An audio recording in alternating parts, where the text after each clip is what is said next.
original or first person was the one who also wrote down the symbols of yin and yang, using these words to express them, and these symbols, the broken line and the solid line, to symbolize yin and yang.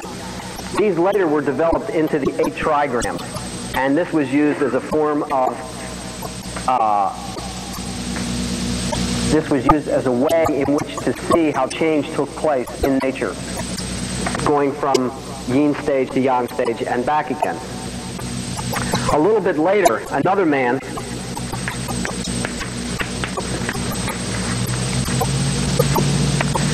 Shinno, this developed the art of agriculture and diet, eating, how to cultivate food and how to eat properly. And a whole treaty, a whole book was developed along these lines, using yin and yang strictly in that realm of agriculture and eating. And a third one, which was more popularly known as the Yellow Emperor. You might have seen this book, The Yellow Emperor's Classic of Internal Medicine. This book is considered the Bible of Oriental medicine and in healing. And it primarily was dealing with the health and maintenance for human beings. And there's a very interesting passage in there where the Yellow Emperor, the reason they called him the Yellow Emperor, in China the yellow meant the central one, the central person. So the connotation of the Yellow Emperor was in fact then the highest emperor, the supreme leader. The Yellow Emperor is talking to his doctor, who they didn't call doctor, they called sage. The doctor was so highly revered that he was a sage.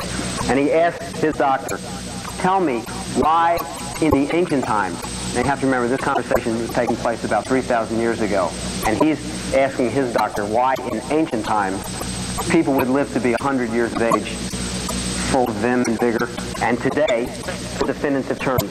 It was during this time that Confucius and Lao Tzu were living and began to develop their understanding, and it was also during this time that the Book of Changes, the I Ching, came out.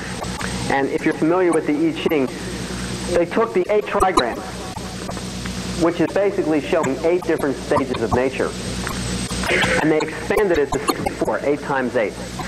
So they had 64 different hexagrams in the I Ching, and each one of those hexagrams was showing a different stage of life, a different part of a whole process.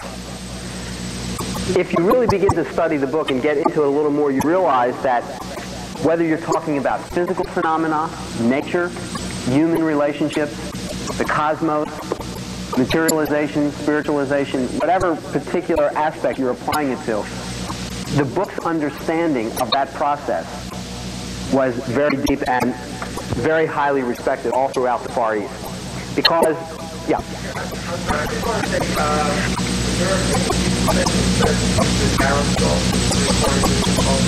Well, he's referring, like, when people want to use the book to ask it questions or to come up with answers, there were methods.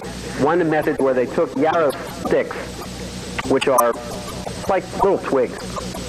They used 40 of them, and there was a method of throwing them, and it took a process. It takes not a long time, but maybe it takes a half an hour, 40 minutes to go through the whole process.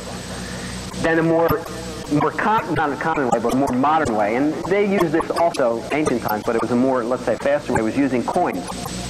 And by throwing the coins, it would come up a certain number, and then it would either be one of these lines or one of those lines. What's the difference? The difference really lies in the person doing it and the kind of attitude and mind that they have in throwing it. If someone is really thinking like, I'll go like this, throw a couple numbers down, come up with an answer that'll square my life away, I don't think it matters what they use. They're probably not going to get the real meaning that really, one can get from anything they do with a little bit more conscientious attitude. Because, the whole thing about the Book of Changes is your interpretation. If you read the Bible, if you read any of the religious scriptures, regardless of whether it's Judaism, Christianity, Buddhism, it doesn't matter. And if you read any religious scriptures, it still comes down to the interpretation of the person. Someone who has deep insight, can get something very profound out of one line, one passage, one paragraph, and someone with no insight can totally misconstrue what's being said and go off in a totally opposite direction. So I think that our manner in which we read or study is as important as the message that we actually get, be it from a book or a teacher or, a person. But some people feel that the longer method is the more profound method because it sets up a more meditative stage within the person doing it, since it takes longer. During this period of time, they started to write down and incorporate much of the ancient understanding. And during this period of time, a lot of the records were written down and books were being compiled on medicine, agriculture, diet, healing, philosophy, etc., all based on the understanding of yin and yang. A lot of this understanding was also being developed and spread in other countries. In Japan, one of the ways in which the Far East spread its information was the Buddhist monks from India went to China. In China, they introduced Buddhism. And at that time, they brought ancient Indian medicine to China. And while they were in China, they then learned Chinese medicine. Then they took Chinese medicine and they went to Japan, where they introduced Buddhism. And at the same time, they introduced a lot of Chinese culture.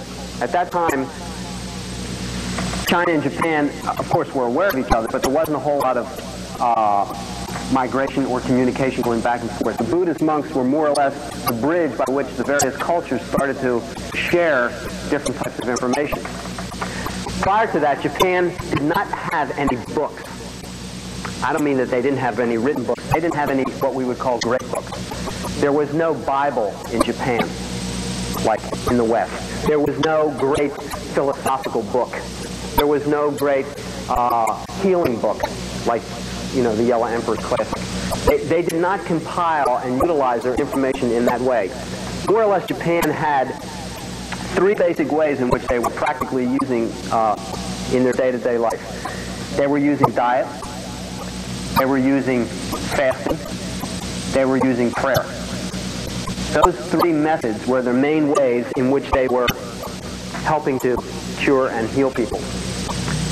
Then they started to incorporate Oriental medicine and began to also use the words yin and yang and began to apply Oriental medicine, which actually then came out to be Japanese medicine, because everything the Japanese do, no matter where it comes out Japanese. But one of the things that they do very well is they assimilate incredibly well. So they take in, and then when it comes back out, it always has a particular Japanese flavor to it. So there was quite a unique background and understanding in the Far Eastern cultures.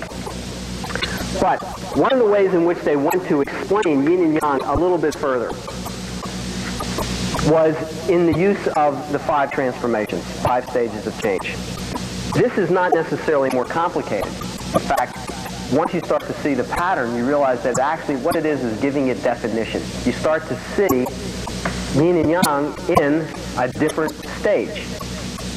Of course, the most obvious way to see this is in the seasons, in the changing seasons. And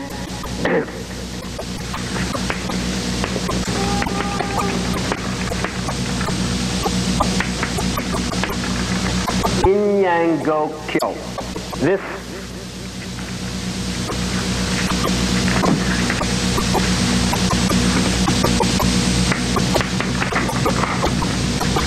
was referring to the changes in nature, the transformations.